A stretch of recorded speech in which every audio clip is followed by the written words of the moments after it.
vemos con bastante frecuencia y sin embargo está muchísimo menos estudiada que la fibrilación auricular, que todos conocen muy bien y que por lo tanto el manejo, van conociendo cuáles son los principios, cómo estudiarla, pero el aleteo auricular tiene algunas diferencias, si bien muchas veces en las guías incluso aparecen sumado a la fibrilación auricular como si fueran exactamente lo mismo y definitivamente no lo son.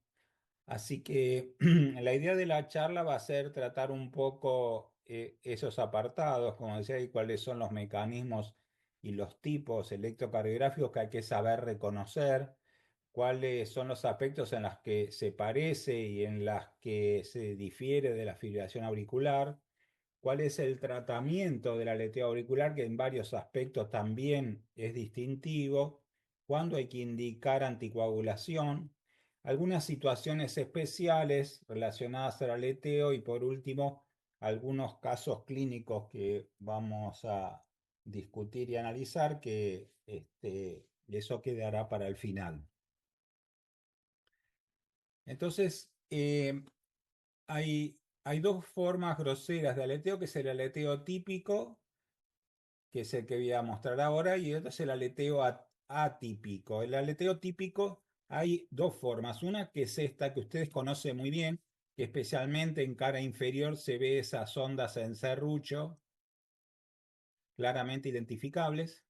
Y la otra forma que por ahí que está menos conocida, que es también la forma típica, pero que es el patrón reverso, que tiende las ondas en serrucho, pero que no son tan, no sé qué pasa acá, que no son tan claras como en el patrón clásico, pero que son positivas en cara inferior y no negativas. La, la diferencia, algo está ocurriendo acá, es que en el aleteo típico, la forma clásica del movimiento de reentrada, porque esto es un movimiento de macro reentrada que se produce en la aurícula derecha, el movimiento circular de la macro reentrada es en el sentido contrario a las agujas del reloj.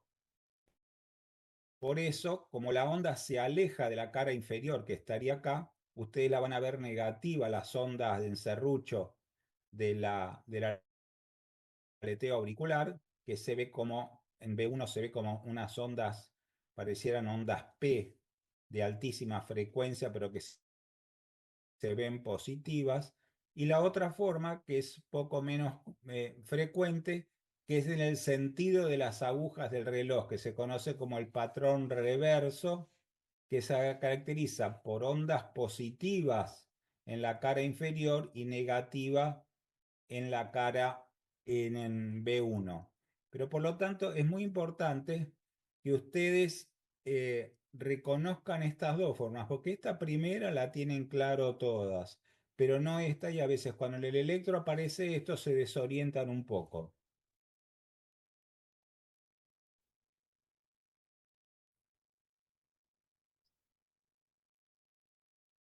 No sé por qué no se puede mover más. Ahí va. La,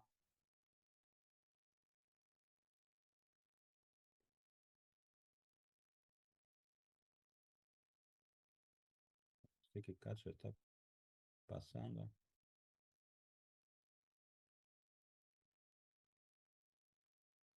Bueno. ¿Están viendo la pantalla ahora? Sí, Sí se Bien. ve, sí se ve. Entonces, en el aleteo típico, en la forma más común, la eh, que va en el sentido contrario de las agujas del reloj, esto comienza en una fase de plató, una fase meseta, que es a nivel del istmo cabo tricuspidio. Después tiene una conducción ascendente a través de lo que sería el septum interauricular de la aurícula derecha, y baja por la pared lateral de la aurícula derecha. cuando ustedes ven ampliado una onda F, que es la onda de aleteo, la onda de Flutter, entonces de acuerdo a esto se ve la imagen. En la primera fase, que es en la fase plató, hay un descenso, después directamente es negativa porque la onda se aleja y finalmente es positivo cuando regresa, porque siempre digo de 3 porque la pared inferior, el electrocardiograma estaría a este nivel. Y la otra forma que es en el sentido correcto de las agujas del reloj. Acá está como mostraba antes, las ondas son positivas en cara inferior y negativas en B1. Comienza la fase plató, la fase meseta a nivel del istmo cabo tricuspidio. El istmo cabo tricuspidio es la zona de tejido de la aurícula derecha que se encuentra entre el ingreso de la cava inferior y el borde, el anillo de la válvula tricúspide. Esa distancia que existe entre esas dos estructuras es lo que se llama el istmo cabo tricuspidio. La segunda etapa es ascendente a través de la pared lateral y regresa a través del septo interauricular de la aurícula derecha. Es decir, que ahí está respetando el sentido de las agujas de reloj.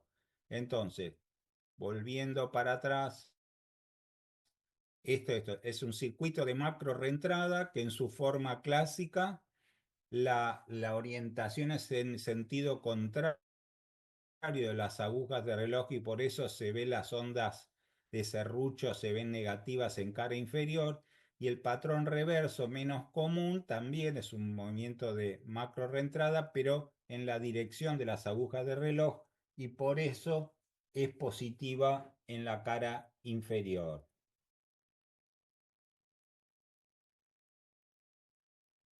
Después está lo otro que es el llamado aleteo atípico, que van a ver menos frecuentemente, pero que hay que saber reconocer. Hay varios tipos, ahí lo ven, no quiero entrar en detalle de cada forma, solo saber que los hay no solo de la aurícula derecha, como es el aleteo típico, sino que en el atípico, justamente por ser atípico, no es solo que se origina en la aurícula derecha, sino también en la aurícula izquierda. Y lo que me interesa que retengan es que, además de que esto se traduce en el electrocardiograma por una morfología variable de las ondas F, es que esto tiende a observarse en pacientes con cardiopatías estructurales, es decir, si tienen valvulopatía mitral, hipertensión, insuficiencia cardíaca, cardiopatías congénitas, y también después de cirugía cardíaca, en los pacientes, bueno, hoy día el tratamiento de la CIA en general es percutáneo, pero cualquier tipo de tratamiento de la CIA, sea quirúrgico, percutáneo o de otras cardiopatías congénitas, o un aspecto que vamos a ver después que también puede aparecer después de un procedimiento de ablación de la fibrilación auricular. Y esto electrocardiográficamente se traduce por, como dije antes, morfologías variables, pero acá ustedes ven que las ondas F son bastante diferentes a la del serrucho. Acá tiene una cadencia en serrucho. Acá pareciera que fuera una sucesión de ondas P como si fuera la taquicardia auricular, pero la frecuencia cardíaca no es la de la taquicardia auricular, que el PP de la taquicardia auricular es menor de 150. Además que después lo vamos a ver más adelante, acá se ve también este movimiento. Acá tenemos un ejemplo de aleteo atípico en un paciente con insuficiencia cardíaca. Miren cómo son las ondas, digamos. Acá se ve bien que es un movimiento en serrucho, es decir, que no hay una línea isoeléctrica entre cada onda. No tiene la morfología negativa en cara inferior. La morfología negativa se ve mejor en D1 y ABL. Miren cómo se ve, si lo vemos ampliado. Acá está lo que decía antes. Y estas las características en B1. Acá tenemos un ejemplo de un aleteo atípico en una cardiopatía congénita, en la enfermedad de Epstein. La enfermedad, para los que no se acuerdan, la enfermedad de Epstein es la implantación anómala de la válvula tricúspide, es una implantación baja de la válvula tricúspide, de manera tal que el ventrículo derecho es más chico de lo habitual y por el contrario hay un gran tamaño de aurícula derecha. En el electrocardiograma, en el electrocardiograma, además del eje desviado a la derecha y esa onda P anormal, suele tener PR largo y bloqueo completo de rama derecha. La evolución del Epstein es variable, puede ser, bueno, ahora tiene una mujer que ahora en un 60 y pico de años que tuvo 6 hijos y al día de hoy no ha tenido ningún inconveniente con eso. Y cuando desarrolla aleteo auricular, ustedes miren la morfología, que acá uno pero,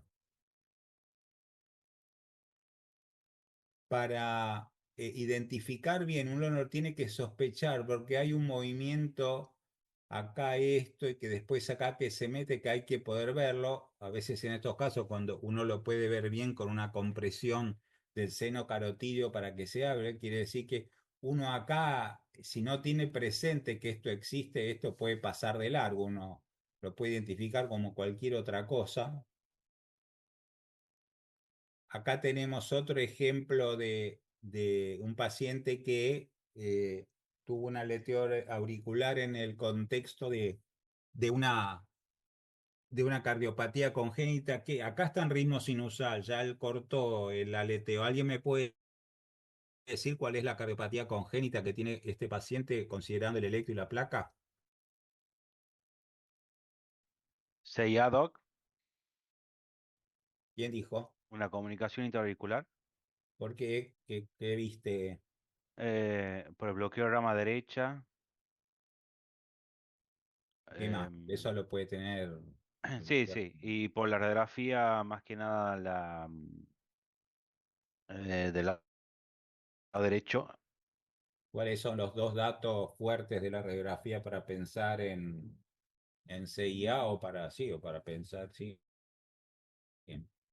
cuáles son los datos? esa imagen para iliar derecha, Bien, es un aumento del hilio una, del lado derecho, con poca irrigación hacia la periferia. ¿Y qué más? Esto lo vimos la semana pasada. Y esta imagen sí, y del arco hay medio algo, Puede derecho de ser una hipertensión pulmonar. hipertensión pulmonar. La, ¿Quién me puede decir, que les pregunté la vez pasada, cómo es la auscultación típica de la CIA? Hay un soplo mesos- Me dijiste soplo sistólico. mesosistólico, mesosistólico. No, pero mira que les dije la semana pasada, ¿eh? ¿Alguien puede decirme? Ya, me acuerdo que algunos ya están buscando en el celular. El soplo no, sistólico, es el soplo, el ajá, soplo sistólico, ¿de qué viene? ¿Cuál es el origen del soplo sistólico? em- malla activo, otras ¿Eyectivo, pero dónde? ¿La eyectiva a a- través de a- qué válvula? aórtica. Ahora, ¿Y cuál es el fundamento? ¿Por qué una CIA tiene que dar un soplo eyectivo a través de la válvula aórtica? ¿Cuál es el sentido?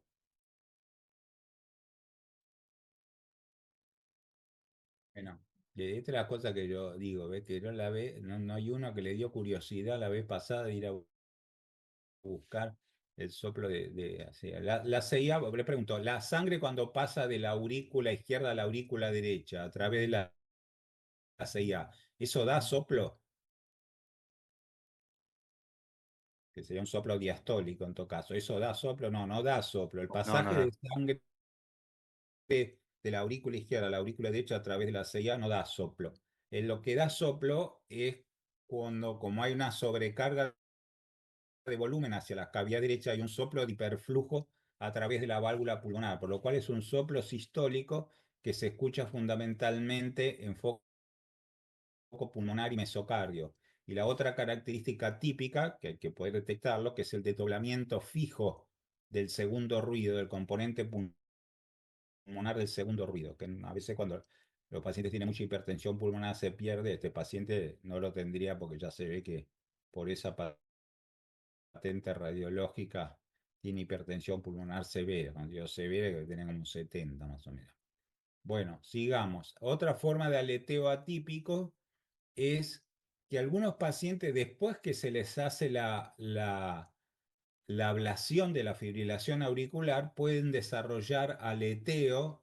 Acá nuevamente, uno, si no lo busca bien, porque acá está con 100 por minuto el paciente, pero acá uno parece que hubiera, ¿qué es esto? Un onda P, que si uno no hace una compresión del seno carotídeo o una otra cosa no se va a dar cuenta. Acá sí lo puede sospechar, pero acá pareciera que fuera ritmo sinusal, pero hay que ir a buscarlo esto. Siempre que ustedes se encuentren en este caso un paciente, ¿por qué debiera estar en 100 por minuto? Entonces preguntarse, ¿será sinusal? Más frecuente es lo inverso, que los pacientes que van a una ablación de aleteo desarrollen después fibrilación auricular. Eso lo vamos a ver después porque ese sí es mucho más importante que esto. Pero concretamente lo que yo les mostré, que el aleteo atípico electrocardiográficamente puede tener distintas patentes, a veces no es fácil de detectar, no es tan fácil como en el aleteo típico, y que hay distintas situaciones en las cuales se puede presentar. Les mostré insuficiencia cardíaca, cardiopatías congénitas y en este caso después de una ablación de una fibrilación auricular. No es raro, no es raro que un paciente que ha sido intervenido por una comunicación interauricular desarrolle con el tiempo un aleteo auricular, lo cual eso requiere ser anticoagulado porque muchas veces la mala evolución de esos pacientes no depende tanto del cierre de la cosa, que es casi un tratamiento curativo cuando se hace antes de que tenga hipertensión pulmonar severa, sino que a veces el problema lo tienen con el aleteo y los riesgos de cardioembolia. Entonces, resumiendo, la morfología de las ondas F en el aleteo es variable.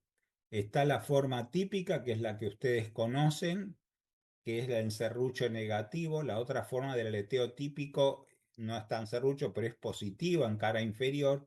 Y después hay morfologías que son un poco más bizarras, que son las que se ven en el aleteo atípico. Entonces, incorporar esa idea, no quedarse solo con esto, sino tratar de incorporar la idea de que hay otras formas.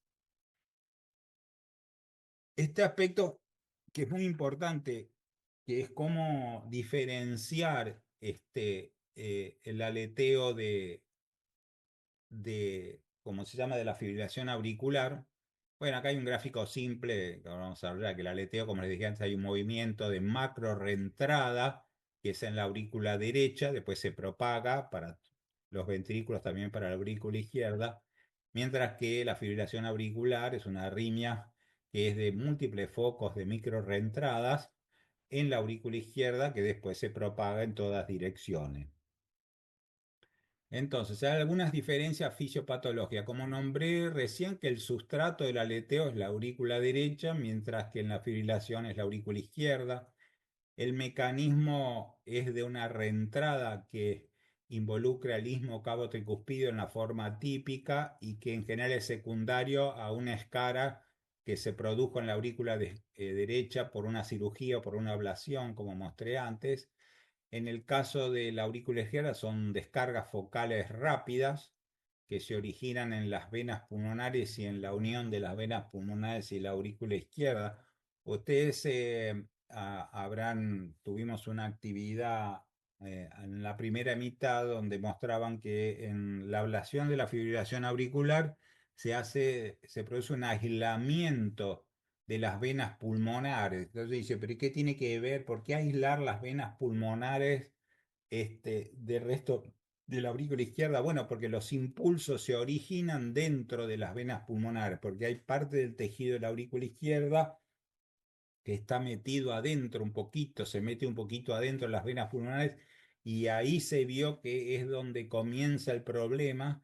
Y por eso cuando se hace la ablación circular alrededor de las venas pulmonares es para impedir que esos impulsos lleguen al aurículo y desencadenen fibrilación auricular. La otra diferencia es en la regularidad, que la actividad auricular en el aleteo es regular. No estoy hablando acá de los QRS, estoy hablando de las ondas. Las ondas F en el aleteo son regulares. Una en comparación sería el FF. En cambio, como ustedes saben, cuando ustedes ven la línea de base en la fibrilación auricular, es totalmente irregular. La, lo otro es la frecuencia a la que van esas ondas, en este caso del aleteo, el aleteo típico, la diferencia entre cada una de las ondas de aleteo, el F, el intervalo FF de Flutter, en la forma típica es de 250 a 350 latidos por minuto y en el aleteo atípico es más rápido, de 340 a 430. Mientras que la diferencia que hay entre las onditas de fibrilación auricular es mayor, ¿no? Es de 350 a 600 latidos por minuto.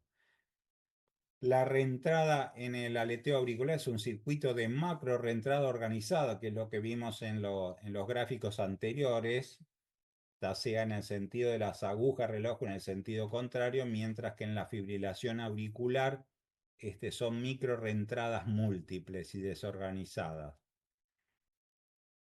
Con respecto a otras diferencias, a la prevalencia de la población, bueno, la FA es 10 veces más frecuente que el aleteo en general, por eso en la práctica ustedes lo van a ver mucho más común. Los factores de riesgo que comparten son más o menos lo mismo en cuanto a la edad y lo demás, solo acá noté algunas diferencias. Tiende a haber más aleteo en el EPOC y más fibrilación en la hipertensión y en la apnea obstructiva del sueño. Acá yo puse enfermedad coronaria entre signos de interrogación, porque hay algunos trabajos que dicen que a veces el aleteo puede ser la primera manifestación de una enfermedad coronaria que hasta ahí no estaba detectada, por eso algunos proponen de que siempre que hay un aleteo hay que ir a buscar enfermedad coronaria, no digo en un cateterismo, digo por lo sospecharla de ver cómo va. Bueno, estos no son datos tan sólidos, pero está nombrado. Con respecto a la asociación de arritmias asociadas, hay que decir que el 30% de los aleteos también tienen episodios de fibrilación auricular, mientras que el 10% de los pacientes con FA también tienen aleteo. La evolución es que en general empieza primero el aleteo y puede que con el tiempo termine siendo fibrilación auricular. Esto es más raro, que un paciente con fibrilación auricular después evoluciona aleteo, eso realmente es raro. Pero retengan este dato porque después lo vamos a ver cuál es la importancia de esto. Y es que en muchos pacientes el aleteo no es aleteo puro aislado, sino que viene combinado con FA, que hay que tratar de ubicar porque eso tiene implicancia desde el punto de vista terapéutico. El RR, es decir, cómo están los QRS en el aleteo, puede ser regular o irregular. Todo depende cuál es el bloqueo a nivel del nódulo a veces, un bloqueo fijo o variable. Entonces, cuando dice que es una taquiarritmia, puede ser regular o irregular. La FA, por excelencia, la frecuencia ventricular es totalmente irregular. Esto es muy importante. La respuesta a las drogas. El aleteo es difícil de frenar y difícil de revertir con las drogas. Por lo tanto, en general uno trata de no perder mucho tiempo y directamente va a una cardioversión eléctrica, que históricamente muchas veces suelen ser necesarios solo 25 joules para revertirlo, porque es una arritmia mucho menos desorganizada que la fibrilación auricular. La fibrilación auricular en general es fácil de revertir, con drogas me refiero, y de frenar, quiero decir, es fácil de frenar, cosa que ustedes han visto en la práctica. Revertirlo con drogas, bueno, depende mucho de la cardiopatía que le dio origen, si es que es con o sin cardiopatía. Digamos, nada más para dar una idea didáctica, que por ahí en el 50% de los casos es probable revertirla con infusión de amiodarona. La cardioversión eléctrica, salvo en los casos en que el paciente está descompensado y lo demás, en general primero se intenta revertir con fármacos, si no responde, se pasa a la cardioversión eléctrica y por lo habitual se necesitan 100 joules y a veces más. También difiere mucho con respecto al éxito de la ablación. El aleteo es muy sensible a la ablación porque es una arritmia mucho más organizada, como dije antes, una macro reentrada. En el caso de la fibrilación auricular tiene un 70% de éxito y un 30% requiere, ese sería el éxito primario, un 30% requiere de un segundo procedimiento. Y si controlamos el ritmo, si pasamos el caso a ritmo sinusal, en general el riesgo de recurrencia del aleteo es más bajo. En cambio, la FA, aunque la pasemos a ritmo sinusal, en general el riesgo de que vuelva la FA al tiempo es alto y eso, bueno, un poco es el argumento de que aunque revirtamos a ritmo sinusal, la mayoría de estos pacientes van a quedar anticoagulados. Acá hay una cosa que muchas veces se va a presentar, que van a ver que algunos informes dicen que el paciente no dice ni aleteo ni FA, dice fibrilo aleteo, porque a veces las ondas de aleteo parecen un poco desparejas, o apenitas irregulares, pero esto sigue siendo un aleteo. Después hay una forma de fibrilación auricular, que antes se la llamaba fibrilación auricular gruesa, que es cuando las ondas son muy gruesas pero que no es como el aleteo, eso se puede ver bien, y que se decía que era más común ver la FA gruesa en las primeras etapas de la FA, que después se va como aplanando las ondas F, o mismo también cuando la FA era en el contexto de una valvulopatía mitral. Pero quiere decir que acá sería correcto en este caso que se muestra decir que esto es un aleteo y no un fibriloaleteo, porque esto tiene implicancias terapéuticas, porque esto sería un paciente que le tenemos que ir a buscar el problema en la aurícula derecha, no en la aurícula izquierda. Bueno, ¿cómo es el tratamiento del aleteo auricular? En la fase aguda, bueno, como siempre, una cosa es si el paciente está estable o está inestable. Si el paciente está, ¿cómo se llama? Eh, estable, el tratamiento es, digamos, el tema de tratar de recuperar el ritmo de control, el ritmo sinusal, quiero decir. Lo ideal en este caso, siempre, si bien acá pone las drogas, hay algunas drogas que además nosotros no tenemos, es hacerle una cardioversión eléctrica, que como dije, en general con 50 joules alcanza. Esto sería clase 1. Acá nombra también marcapaseo auricular rápido, como todas las arritmias que son de reentrada. Si uno tiene un catéter marcapasos, y uno estimula esa cámara, en este caso la cámara auricular, más rápido que la frecuencia que la que tiene, en este caso el aleteo, y después corta de golpe, eso puede suprimir la arritmia. Esto uno no le va a poner un marcapaso en la aurícula a un paciente con aleteo, porque en general no hace falta. Pero esto, vamos a un ejemplo, que si un paciente en el posoperatorio de cirugía cardíaca, si tiene los cables del marcapaso epicárdico, auricular y ventricular, uno puede, llegado al caso, intentar esos para no cardiovertir al paciente. Esto en una época ahora ya está, pero cuando los pacientes entraban con taquicardia ventricular sostenida que no lo descompensaba y el paciente tenía un marcapaso, uno marcapaseaba el ventrículo derecho más rápido que la taquicardia ventricular, después cortaba de golpe y muchas veces de esa manera se conseguía cortar la taquicardia. Bueno, lo mismo aplica para esto, pero vamos a decir, el concepto sería que uno va a la cardioversión, si uno quiere controlar la frecuencia cardíaca, no va a usar nunca digital, digamos, lo que va a usar beta bloqueantes endovenosos o antagonistas cálcicos endovenosos, eso serían las drogas. Pero les recuerdo que a veces es muy difícil conseguir frenar la frecuencia cardíaca en el aleteo y uno no tiene que empezar que le da una cosa, le da otra, se empiezan a acumular las drogas, al final uno choca al paciente y cuando choca al paciente tenía tanta droga depresora del ritmo sinusal, del nódulo sinusal, que a veces salen con unas bradicardias extremas porque le cuesta mucho salir al nódulo sinusal después que se chocó al paciente. Así que uno podrá hacer algún intento, pero recordar que eso es así. Bueno, para el otro caso, nuevamente, cuando el paciente está descompensado, el tratamiento es clase 1, es la cardioversión. Ahora, ¿qué pasa después? ¿Cuál sería el manejo crónico de estos pacientes? Bueno, uno en algunos casos, si uno optó por el control de la frecuencia, bueno, nuevamente, acá tiene que buscar una combinación. Por ahí con los beta bloqueantes solo le alcanza, pero muchas veces uno tiene que apelar a una combinación de beta bloqueantes y ditazen, lo cual tiene lo suyo, hay que saber muy bien.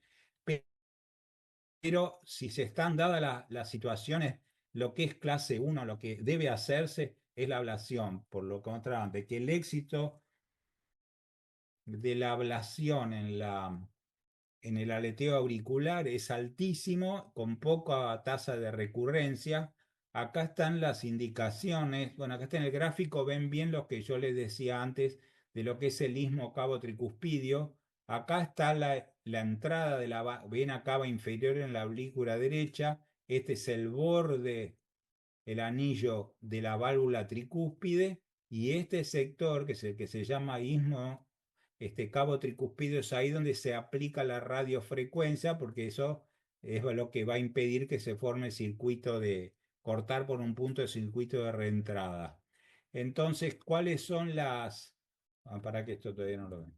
¿Cuáles son las indicaciones clase 1? Acá dice que la ablación del aleteo en el istmo cabo tricuspidio, que la forma típica es útil en pacientes con aleteo que ya sea sintomático refractario al tratamiento farmacológico y que también es útil en pacientes que tienen el aleteo que sería la forma atípica, el que no es el cabo tricuspidio. Eso sí ha fracasado las drogas porque del lado izquierdo es más complicado. Pero viendo el gráfico nuevamente de acá, se ve que por eso, primero, es sencillo acceder ahí y además es un circuito de macro rentada. En cambio, en el aleteo, en la fibrilación auricular, es más complicado. Primero, correr esto acá. Primero porque uno entra por la aurícula derecha, pero hay que perforar el septum interauricular para meterse en la aurícula izquierda. Ahí ya hay un pequeño porcentaje de complicaciones. Y después porque hay que ir, mira, acá.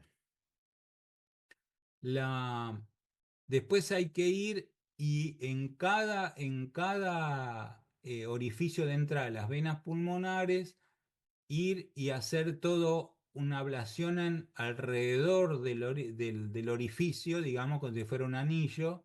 Esto que está ahí son dos catéteres, uno que es donde se hace el mapeo, que se lo coloca, se lo apoya sobre el orificio de la válvula pulmonar, y este es el catéter que después va a aplicar la radiofrecuencia. Entonces, el procedimiento es más complicado y la fibrilación auricular es una riña más compleja, por eso los resultados son totalmente diferentes. Y hoy en líneas generales, cuando hay un aleteo, si el grupo tiene experiencia en eso, el tratamiento de elección del aleteo en forma ya habitual es la ablación.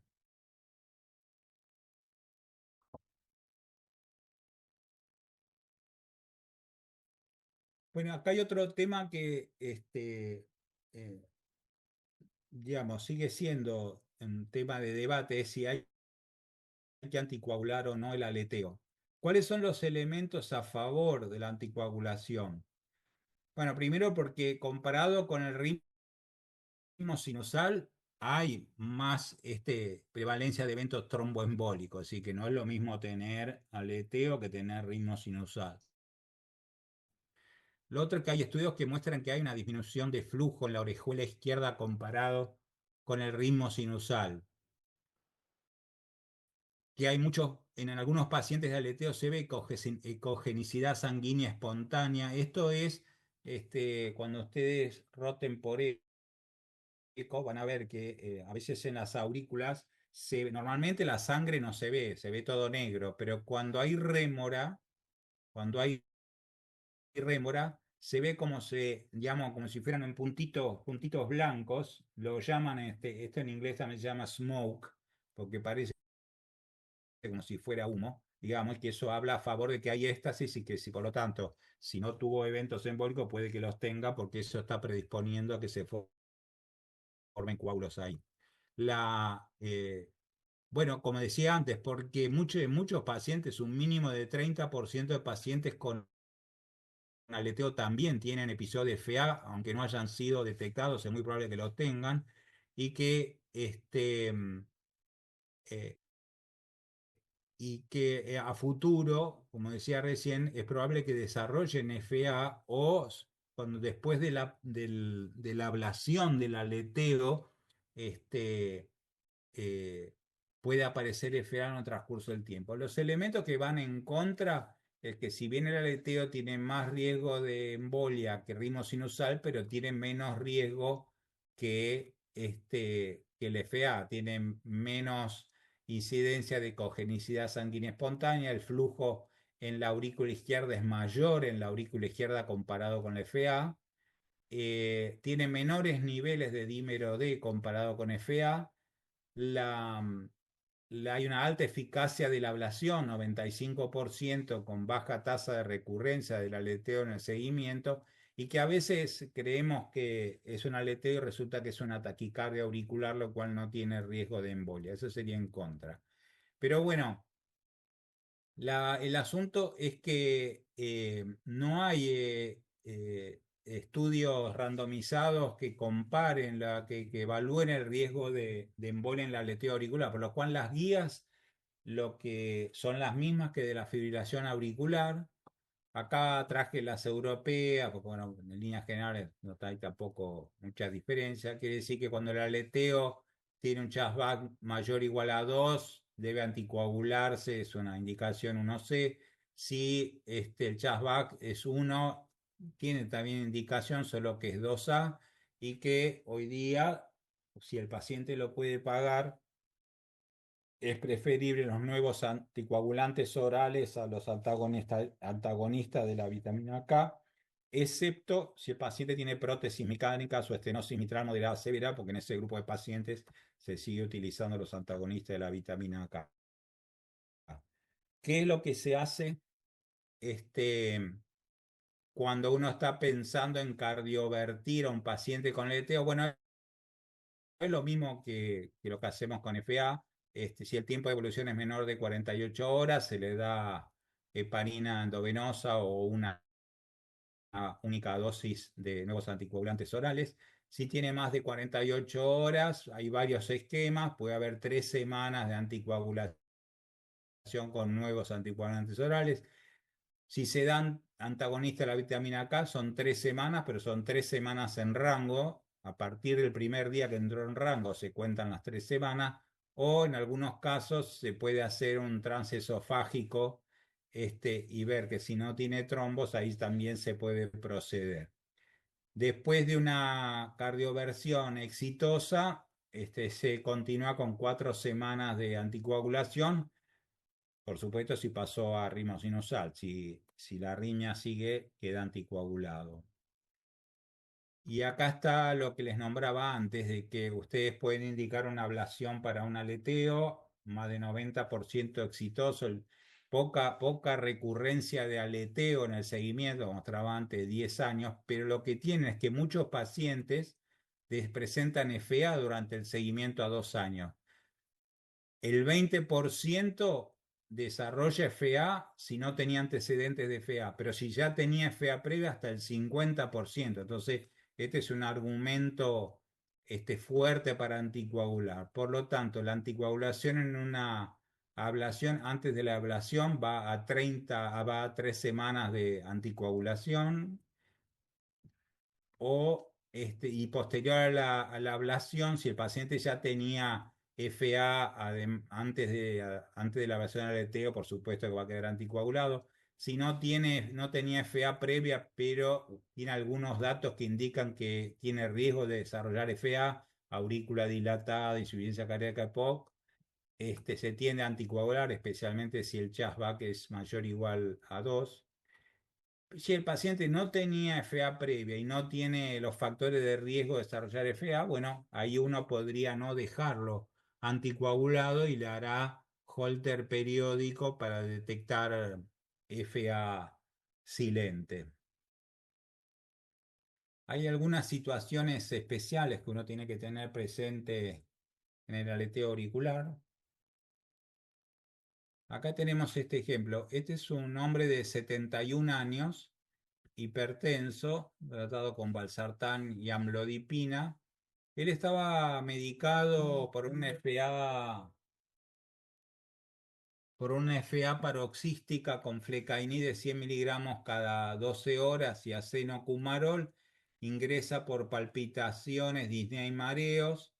Bueno, ahí ven una taquiarritmia regular QRS ancho. Bueno, acá uno no puede saber si es una taquicardia ventricular o una supraventricular con aberrancia. Acá la frecuencia cardíaca es bastante alta, está como 250 por minuto.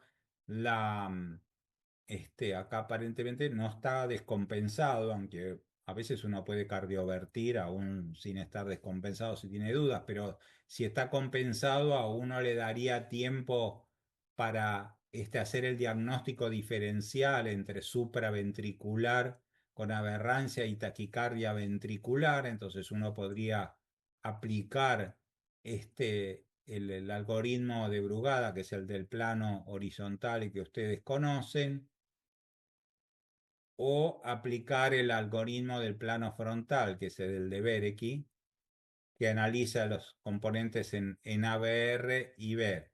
Bueno, la cuestión es que aquí se supuso que esto era una taquicardia ventricular, tenía más puntos para eso, se cardiovertió, revirtió, y el paciente no pasó a ritmo sinusal, tenía un aleteo auricular.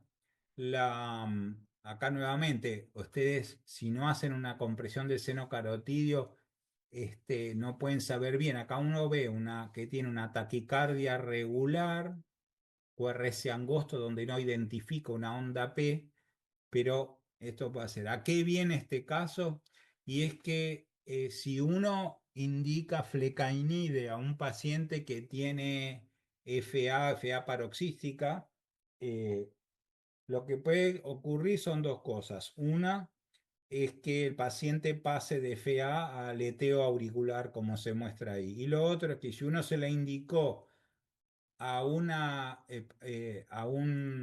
FA o un aleteo la flecainide, pero el paciente no está simultáneamente beta bloqueado, cuestión de preparar bien al nódulo AB para que no acelere mucho, pasa eso que es la conducción 1-1, que son aleteos de altísima frecuencia, como 300 por minuto. Entonces retengan el dato de que cuando van a indicar flecainide para prevenir recurrencia, ya sea para prevenir recurrencia de FA o prevenir recurrencia de aleteo, el paciente tiene que estar simultáneamente beta bloqueado para evitar que si se aletea el paciente no haga 1-1, con lo cual a veces desemboca en taquicardia ventricular o algo peor.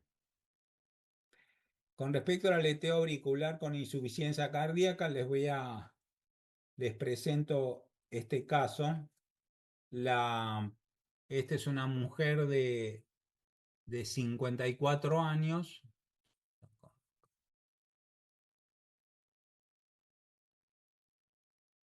que desde hace 5 años tiene episodios de palpitaciones y disnea de duración variable.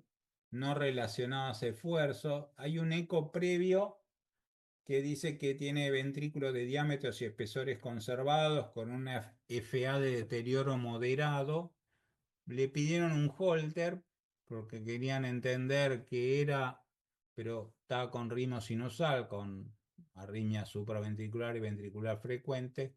Decidieron estudiarlo, tenía coroneas normales, pero la cuestión que en los últimos 5 días refiere palpitaciones permanentes, ingresa con esos parámetros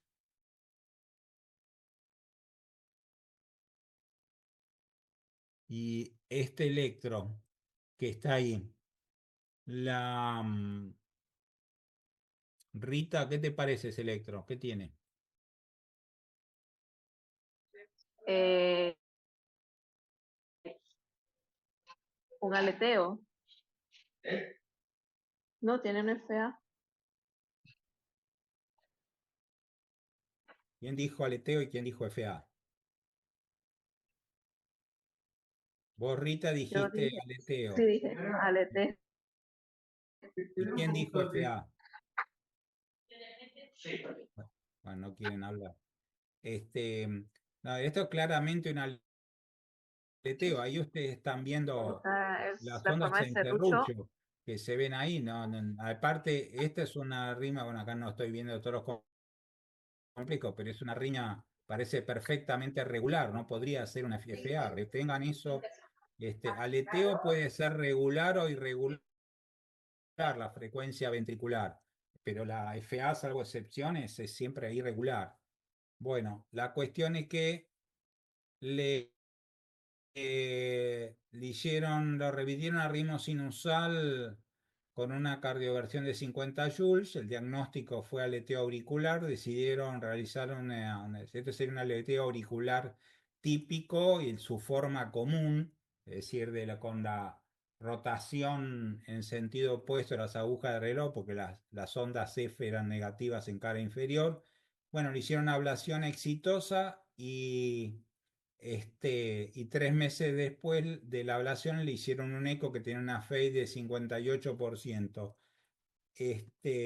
Agustín, ¿qué pasó? ¿Por qué tenía una FEI de 44 y ahora tiene de 58? Y seguramente recuperó lo que era la pata auricular y eso ayuda a mejorar la fracción de eyección. Ah, pero antes también estaba, cuando le hicieron el eco aquel, el eco previo ambulatorio, ahí estaba en ritmo sinusal. Eh, ¿Qué hay que sospechar? Estaba, Paciente tiene una FEI de... estaba atontado, Doc, bueno, ¿Cómo? que tenía parte del miocardio atontado o no, puede ser. Y eso atontado es un término que se refiere a problemas coronarios. Esta paciente tiene coronadas normales. Yo les di La esta charla a miocardiopatía principio de inducida por año. arritmias. Claro, La el miocardio. paciente tiene una miocardiopatía inducida por arritmia, una La taquicardio-miopatía. miocardio. Que ustedes no vieran el paciente, les muestro, vuelvo para atrás. El paciente tenía antecedentes de episodio de palpitaciones. No se le pudieron detectar qué era, pero no es solo que la taquicardia, miopatía o la megalopatía por arritmia, la arritmia la tiene que estar presente. A veces no la ve porque la arritmia va y viene, la pueden detectar o no la pueden detectar. Acá, bueno, uno no, siempre que hay palpitaciones y deterioro la función ventricular sin otra explicación, uno la tiene que sospechar, especialmente cuando el ventrículo no está dilatado, porque uno podría pensar, si tuviera una dilatada, diría, bueno, es una megalopatía dilatada, que además tiene arritmia, pero si el paciente tiene palpitaciones, no tiene factores de riesgo para daño miocárdico. El ventrículo no está dilatado, pero está deteriorado y después resulta que el paciente ingresa por un aleteo. Finalmente uno vio que hay una arritmia y después de la ablación la fracción de eyección se normaliza. La conclusión es que eso es una miocardiopatía por arritmia, una taquicardia miopatía. Entonces, con respecto al tema de la relación entre aleteo e insuficiencia cardíaca, es en primer lugar que está mucho menos estudiada que la relación que existe entre FA y insuficiencia cardíaca está bastante bien conocida. Sin embargo, las estadísticas muestran que la prevalencia de insuficiencia cardíaca con aleteo es similar o incluso mayor que en la FA. Esto depende de varios factores, no solo porque pudieran tener mayor prevalencia de cardiopatía estructural, sino que es más difícil de tratar. Entonces, si uno no da con el tratamiento adecuado y el paciente está con la frecuencia cardíaca reiteradamente alta o con episodios reiterativos, eso es probable que dañe más la función ventricular. Los estudios en general no aclaran si es entre fracción, si la insuficiencia cardíaca es fracción de eyección reducida o preservada.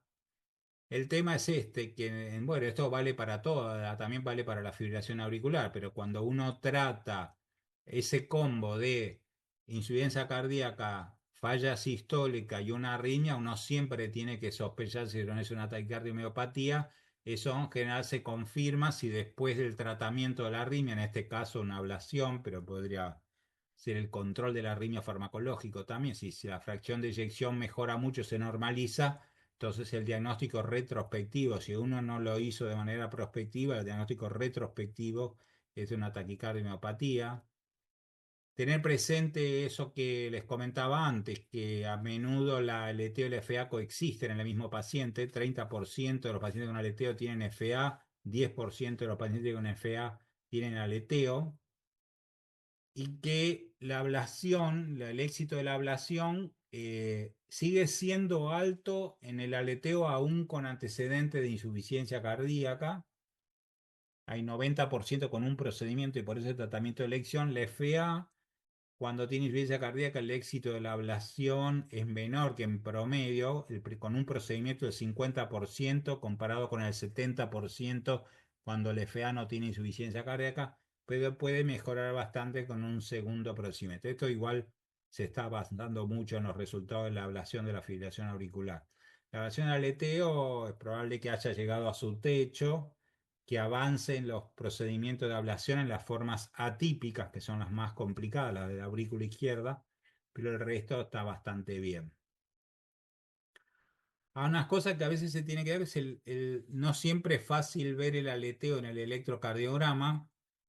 Acá tienen esto que es la taquicardia auricular unifocal. Ustedes tienen acá un paciente que está más o menos con 140 por minuto y que ustedes ven que hay una onda, hay una onda P, solo que la onda P es acá es negativa en D2, es positiva, es negativa en D1 y en D2.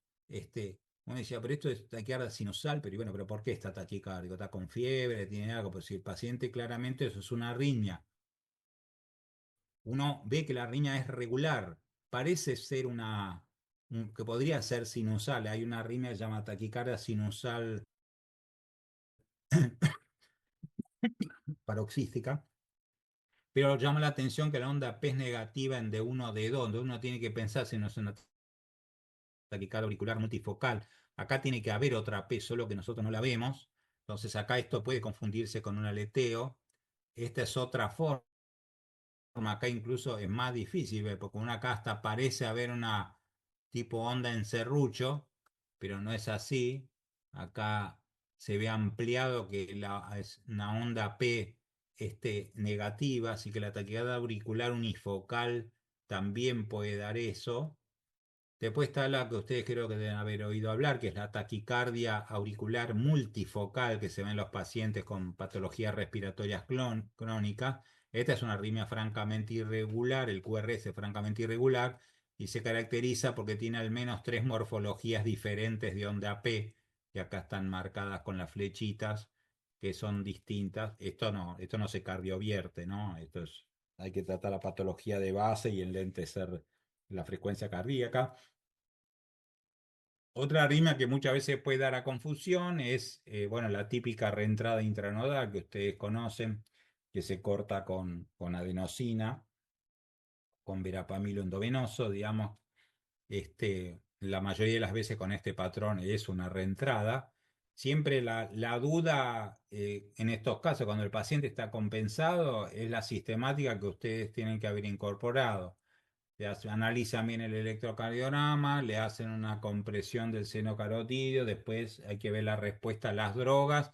Ya saben que esta es esta Willem, esta arritmia con adenosina, ¿corta o se frena? Eh, corta, Doc. Bueno, Bien, corta. Entonces la respuesta a las drogas también muchas veces, porque no sé si acá por diagnóstico afuera le dan adenosina y resulta que se enlentece y ustedes ven la sonda de aleteo o lo que fuera, eso hace el diagnóstico, pero siempre la sistemática es la misma.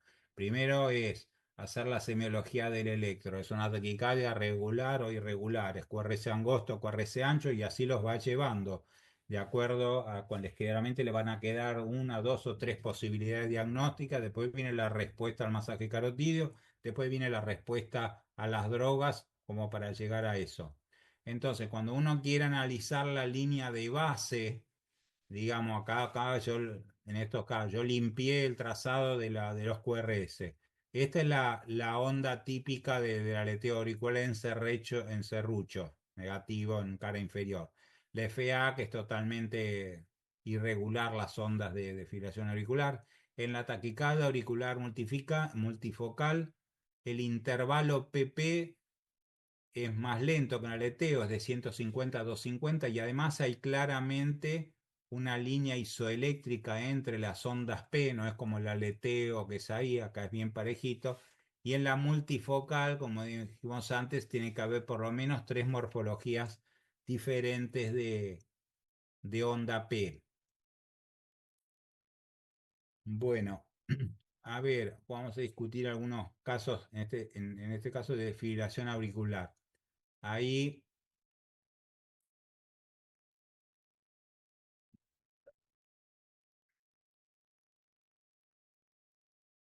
a ver, Facundo, mujer 69 años, hipertensa, medicada con amlodipina, hipotiroidea, tratada con levotiroxina 100 microgramos. El perfil tiroide hace un año es normal, consulta con palpitaciones y disnea de un día y medio de evolución. ¿Qué hacemos con esta paciente?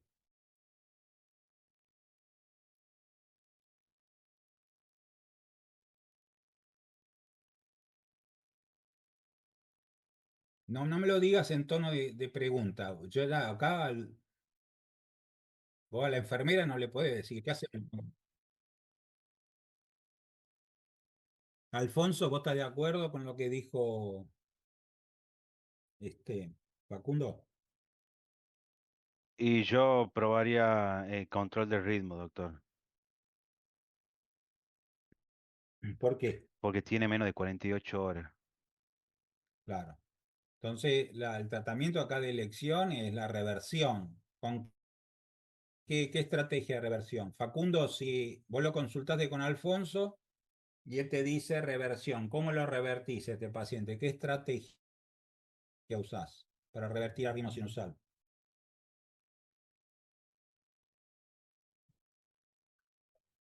¿Es una afirmación o una pregunta?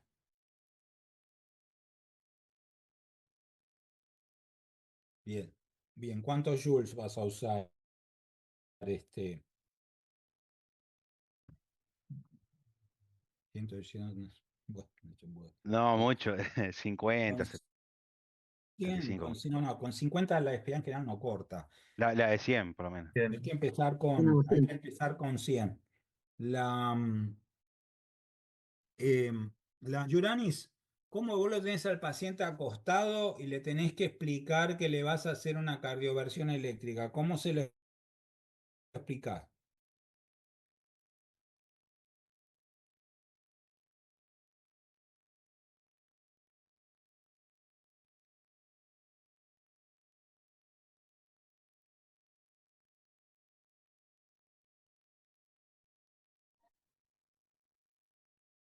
Yuranis,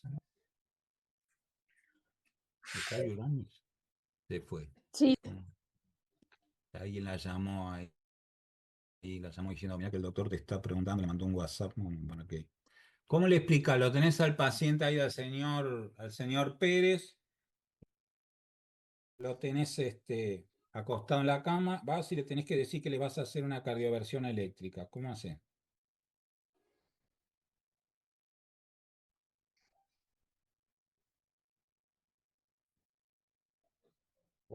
No se te escucha, Yuranis, no sé si tenés el audio apagado, pero no te estamos escuchando. ¿Me escuchan? Ahora sí.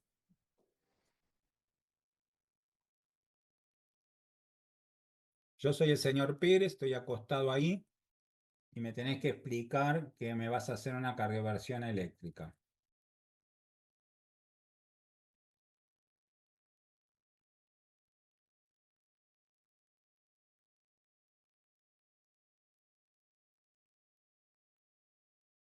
Bueno, no se te escucha. Bueno, María, ¿vos cómo explicarías eso? Le explicaría que necesito bajarle como la frecuencia cardíaca porque está muy elevada, que no va a sentir nada, que la voy a dormir por un rato a la paciente, que le vamos como a parar un ratito el corazón para que se reinicie una frecuencia más baja. Bueno, yo te sugiero que no le digas que le vas a parar el corazón un momento, porque eso asusta mucho y puede que el paciente se resista a hacer. Aparte que no es cierto que se va a parar el corazón, digamos, lo que uno va a hacer es cambiar el ritmo. Entonces uno tiene que aclarar, como decir, que no es solo para bajar la frecuencia, sino es una manera de volver el ritmo a lo normal, que es un procedimiento que se conoce hace 100 años, que no va a sentir nada, como decís vos, porque va a estar, no es una anestesia, es una sedación, y que bueno, después hay que ver en cada caso, es decir, si esto va a ser exitoso o no. Ahora, en esta paciente que no tiene antecedente FA, suponemos que no tiene una cardiopatía muy importante, y lleva menos de 48 horas de evolución,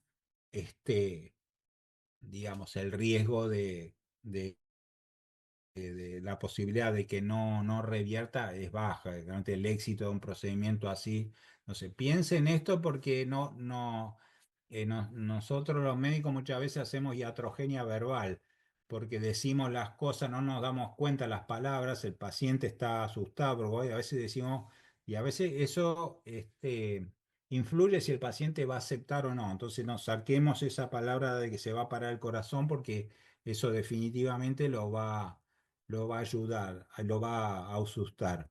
La, mm, entonces, como vimos antes, este paciente, además de esto, se le colocará un boteo de heparina o se le da una dosis única de nuevo anticoagulante, se lo choca, digamos. También este paciente podría dar una infusión ¿cómo se llama?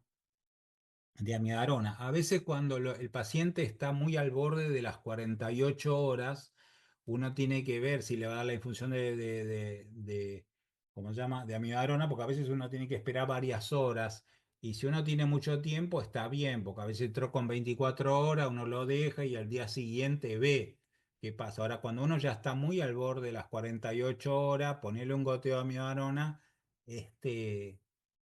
y ya por ahí nos pasamos de largo. Además, tengan presente que en la mayoría de los pacientes no es problema, pero si uno lo empieza a llenar de drogas antes de la cardioversión, como yo nombraba antes, las drogas van deprimiendo al ritmo sinusal, al nódulo sinusal. Entonces, cuando uno choca al paciente y va a volver al ritmo sinusal, a veces se pues unas pausas interesantes, digamos, porque tarda mucho. Ya igual hay otro fenómeno que no viene al caso, nomás, pero que se llama supresión por sobreestimulación. Así, cuando el paciente está con una arritmia rápida mucho tiempo, es como que el nódulo sinusal se va quedando un poquito dormido y le va a tardar reaccionar cuando se recupere el ritmo sinusal. Pero si uno encima le tiró una cantidad de droga y le tiró, entonces a veces la cardioversión eléctrica hoy es realmente algo sencillo. Agustín, ¿dónde pone las paletas? Se pone para external y en Apex. ¿Para esternal derecho o izquierdo? Para external izquierdo y No, es Apex. derecho. No, es derecho. El Apex está bien, pero es para external derecho. Lo tienen que poner.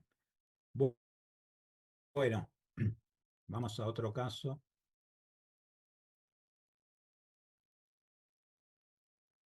Hombre, 82 años, tratado con hipertenso con el April, hidroclorotiazida y nebivolol.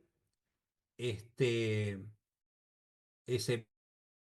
poca además hace una consulta, está en consultorio, dice hace 2 semanas que está con mareos y debilidad. ¿Qué ves ahí, Dominique?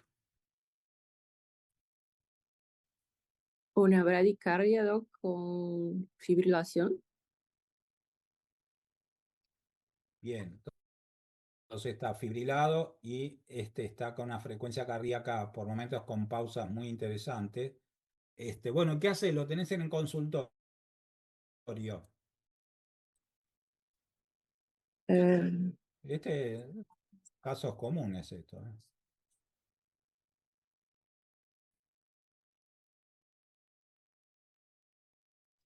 hacía control de Te la doy una ayuda. frecuencia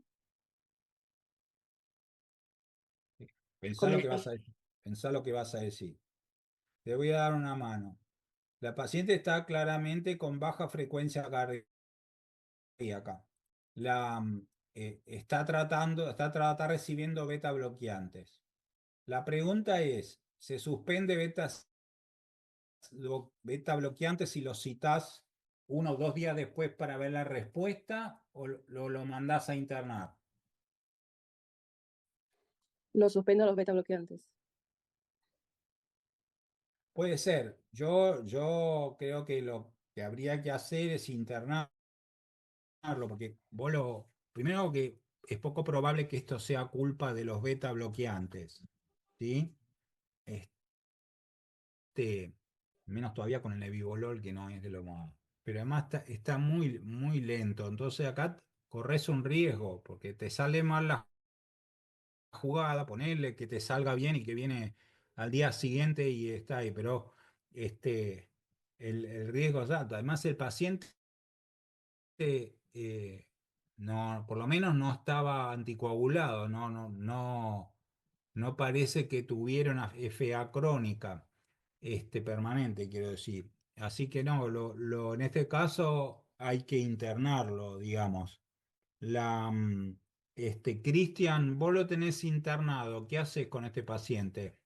Bueno, se vería la manera de colocar algún inotrópico positivo para aumentar la frecuencia cardíaca.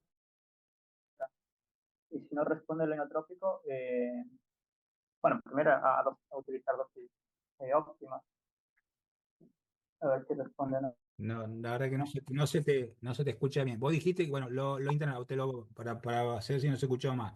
Vos lo seguís con los beta bloqueantes o lo suspendés.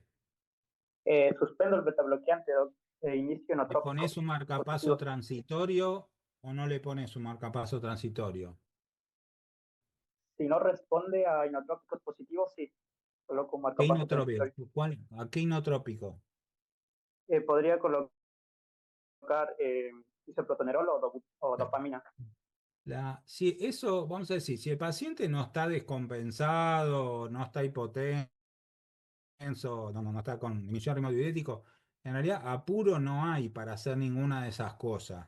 Si el paciente está, digamos, con bajo gasto y eso, sí, le puedes ir poniendo un botón de isoproterenol, pero hay que ir poniendo, no sé, un marcapaso de lo demás. Y Claro. te hago la pregunta, más allá de cómo se resuelva la contingencia, este es un paciente que es un candidato para marcapaso definitivo, o primero querés ver qué pasa retirándole el nebivolol.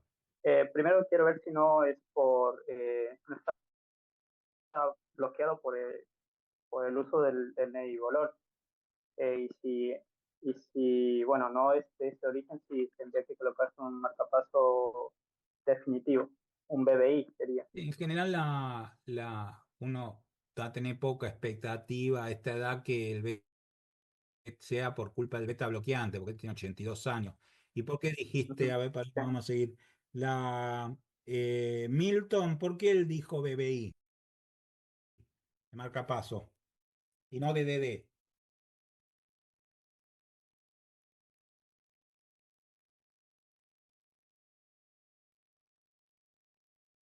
Milton.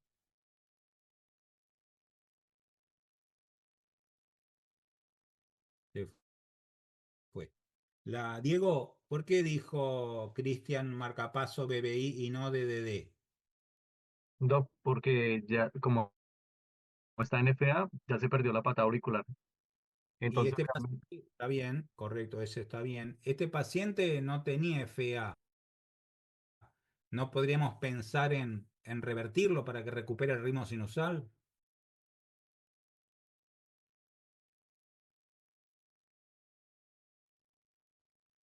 no. Podría ser, pero- Y acá, bueno, nosotros no tenemos, bueno, supongamos que no tengamos electro previo, pero acá tiene 2 semanas de evolución de los síntomas. Digamos, sabemos que no es de menos de 48 horas, sabemos que de tener estimativamente 2 semanas. También nos podemos apoyar en el eco. Como ustedes saben, cuando el FA tiene mucho tiempo de evolución, las aurículas están muy dilatadas. Además, el eco nos puede dar una medida de cuál es la cardiopatía base, pero puede que por ahí tenga una cardiopatía hipertensiva. Pero vamos a decir, en general, cardiovertir una FA de baja respuesta no es algo muy. El riesgo de que salga con una bradicardia extrema es alta, uno tendría que tener un marcapaso transitorio puesto si fuera el caso. Pero acá tenemos 82 años.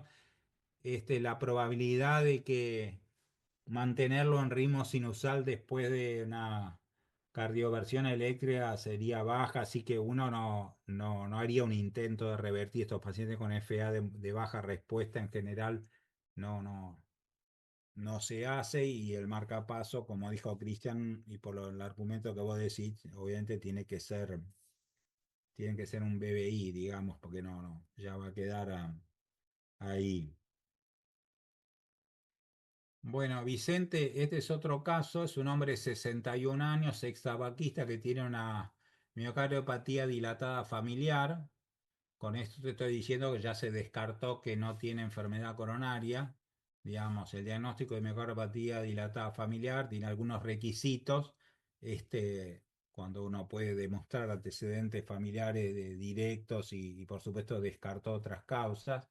Él tiene un electro previo de 2 meses atrás que estaba en ritmo sinusal con bloqueo completo de rama izquierda y ahora consulta por palpitaciones y disnea de 4 horas de evolución.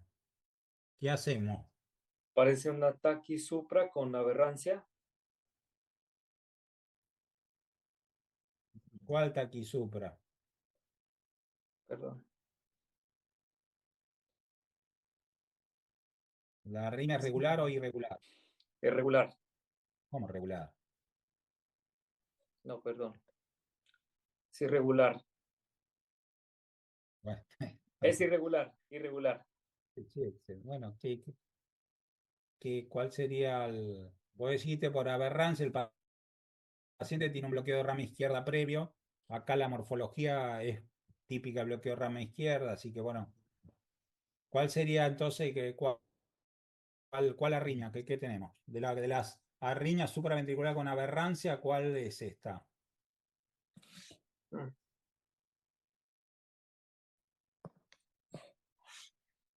No, no, no. ¿Cuáles son las arritmias supraventriculares irregulares? Las taquicardias supraventriculares irregulares. No es fea, doc. Olvídate. Y bueno, la F. FA, Polimorfa. no, No, No, no, es es fea. ventricular. Qué fea. tenemos que FA con aberrancia. supraventricular, no tenés la FA, pues es un aleteo con bloqueo variable o Una F una aproxita. auricular, estadísticamente la más común en la fibrilación auricular. Entonces yo te digo, bueno, Vicente, tiene 4 horas de evolución de una FA de alta respuesta en un paciente con miocardiopatía dilatada familiar. ¿Qué hacemos? Eh, ¿Qué tratamiento le damos?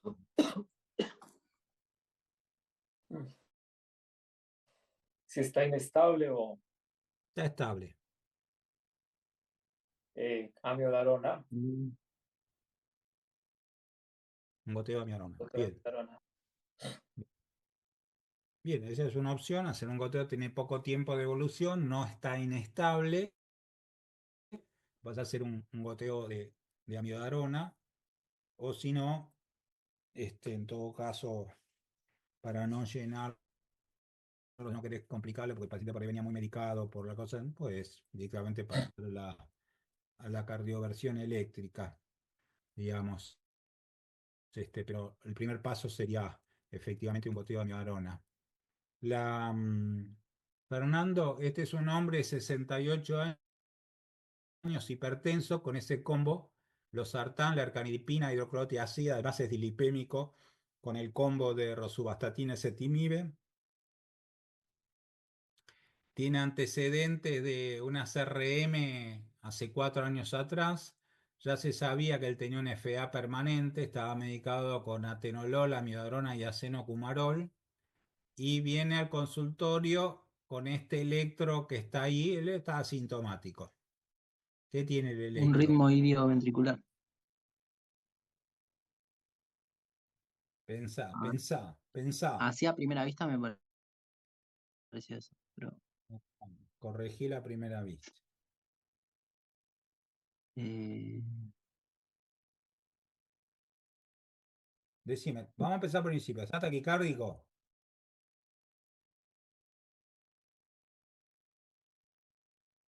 Sí, sí. No me... ¿Está taquicárdico? ahí está, perdón, no se escuchaba el audio. Eh, Está bradicárdico Taquicárdico. ¿En qué frecuencia tiene más o menos? y más o menos 37. 37, bien. ¿Y qué ritmo tiene? Ya sabés que estaba bastante bradicárdico. ¿Qué ritmo tiene? El ritmo es regular. No, dio Ah, ¿qué es? tiene RSR prima, No, no, tiene que digo, ser. ¿es un ritmo sinusal? ¿Es un aleteo, un FA, un ritmo Ah, nodal? parece un ritmo nodal, puede ser. FA no. Mirá la primera derivación. Sí, está casi soy fácil. ¿Es una línea finita o es una línea que está festoneada, la línea de base? Sí, ahí parece, puede llegar a ser un aleteo, porque está medio. No me parece, porque lo que no le veo es que tenga P. Aleteo, por lo que te mostré antes. Entonces, ahora vuelvo para atrás y voy a empezar No, otra vez, porque ¿dónde ves el serrucho ahí? y no, en D1 parece un poquito, pero no me parece lo que me El parece que es serrucho una serrucho es bradicardia que. No, por eso serrucho no bueno. parece. Andrea, ayúdalo acá a Fernando. ¿Qué es esto? ¿Es un ritmo sinusal, un aleteo, un FA, un ritmo nodal? ¿Qué es? Es una bradicardia con una FA, doc. Bien. Entonces, el paciente tiene en la aurícula tiene una fibrilación auricular. Ujú. Entonces, Fernando, ¿por qué está regular o irregular? Yo lo veo regular, por eso. Eso, ¿y por qué? Pero no es que la FA tiene que ser irregular, el ritmo ventricular. ¿Por qué está Claro. regular? Está regular y muy bradicárdico. ¿Por qué?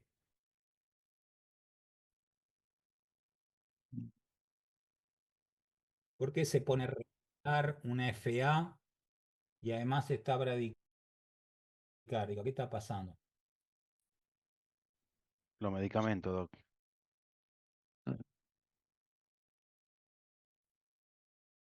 Los medicamentos, pero Está bloqueado. ¿qué están produciendo los medicamentos? Porque sí, los medicamentos en algún rol está jugando, porque tiene un combo de atenolol y amiodarona que en general con una FA está permanente, la amiodarona no es necesaria, uno tiene que frenarlo. Pocas veces uno necesita eso. Pero bueno, por qué se pone regular?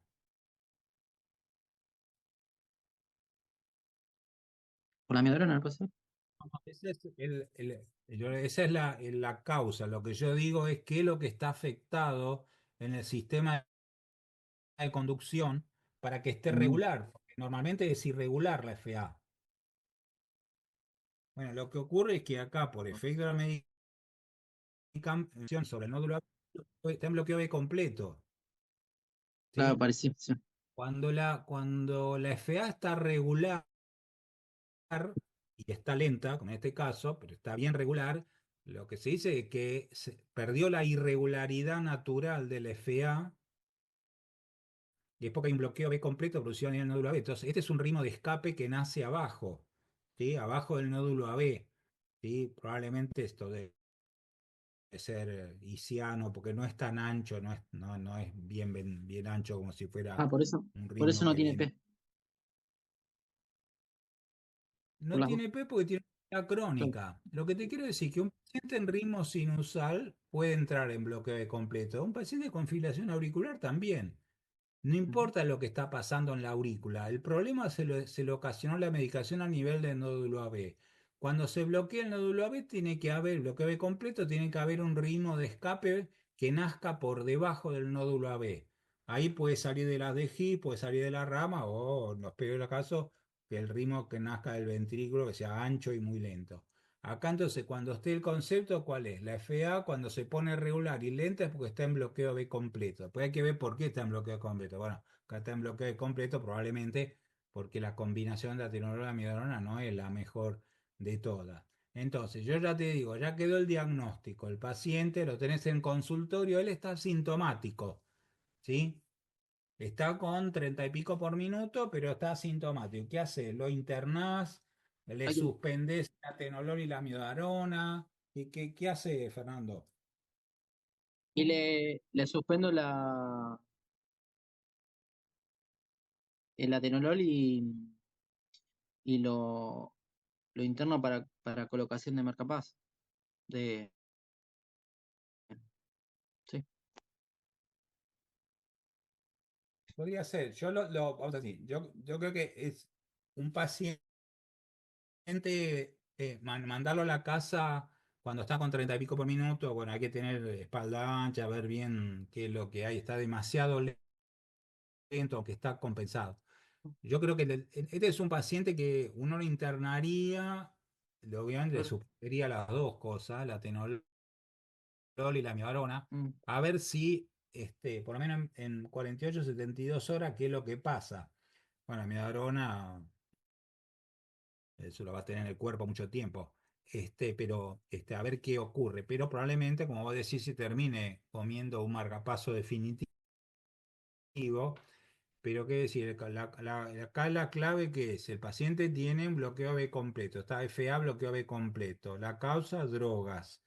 Hay margen, hay que internarlo o no hay que internarlo, y porque si tuviera un 50 por minuto, está, pero acá no solo está lento, sino está en bloqueo B completo, hay que internarlo. ¿Habrá posibilidad que se lave las drogas y recupere una frecuencia cardíaca? Y que sí, puede que no. A veces uno no lo puede esperar 30 días para que lave la miogrona. Por eso es probable que este paciente se termine llevando puesto un marcapaso definitivo.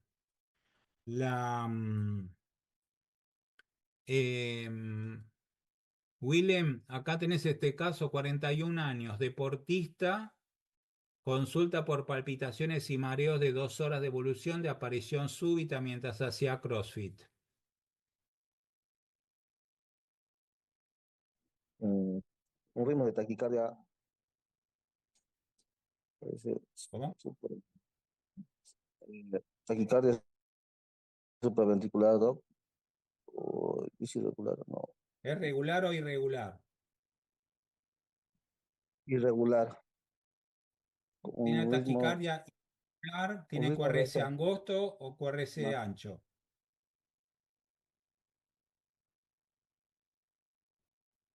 URS angosto,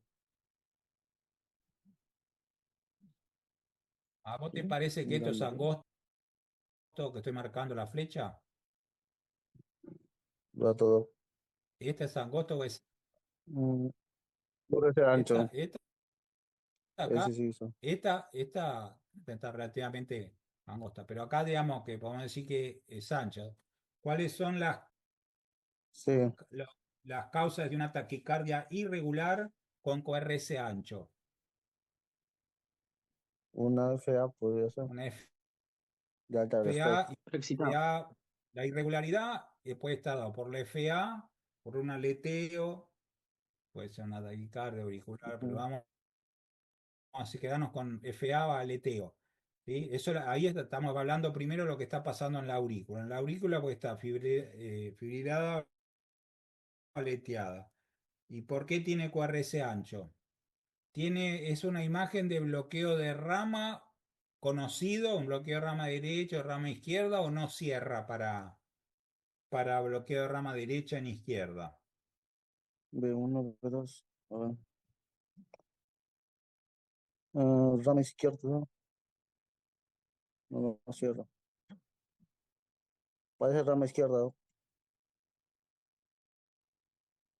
¿Vos qué decís, Rama Facu? izquierda. ¿Tiene imagen de bloqueo de rama? Vamos a empezar la más fácil. Mirá B1. ¿Tiene imagen de bloqueo de rama derecha?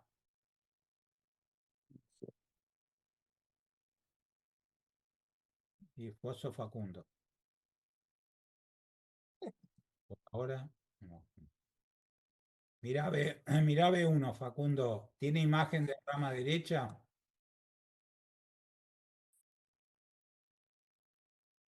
Ahora fíjate, B6 tiene imagen de bloqueo completo de rama izquierda.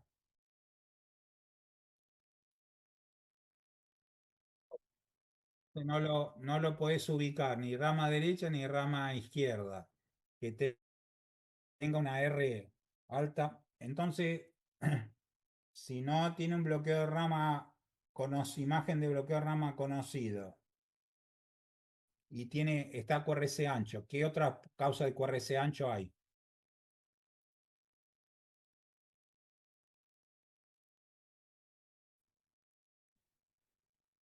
¿Qué cosa? Polimorfa, dijo TV polimorfa, sí, pero acá no se ve que haya polimorfismo. Polimorfo ¿Puede que ser una torzada de punta? no, tampoco porque no es la imagen. La Una FA preexcitada, no puede ser. Exacto. Esta es una fibrilación auricular con Wolf Parkinson White. Ustedes están viendo, por momentos es aceleradísimo.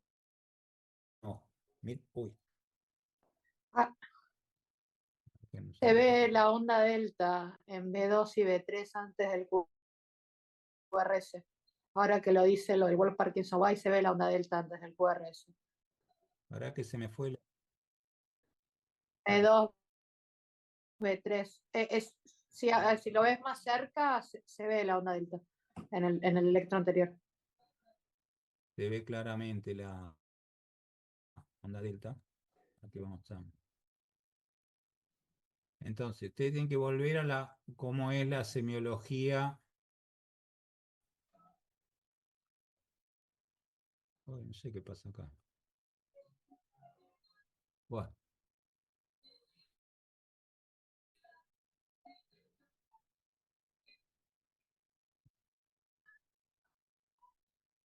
acá está. Eh,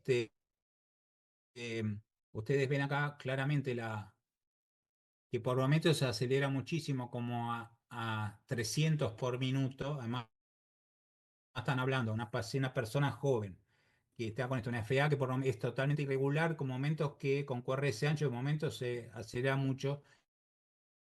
Entonces, acá hay que definitivamente pensar en una FA con Wolf Parkinson White.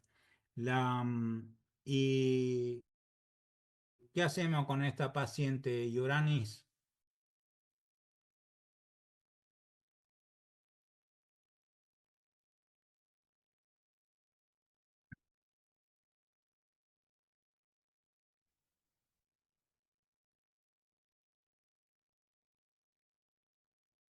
¿Estás ahí, Uranis?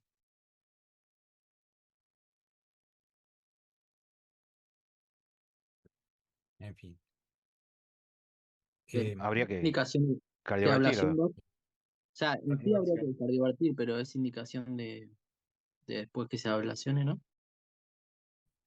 Bueno, primero esto no hay que empezar con drogas, empezar a tirarle cosas, directamente hay que pasar para ablación, después sí, eso.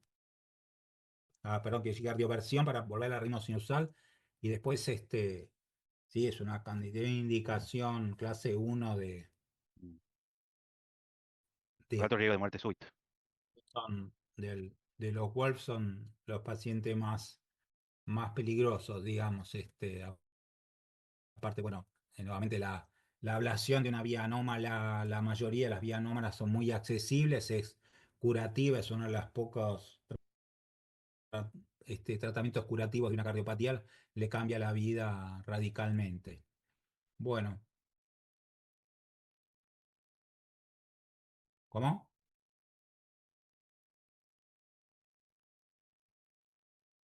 $100 Joules, sí. Bueno,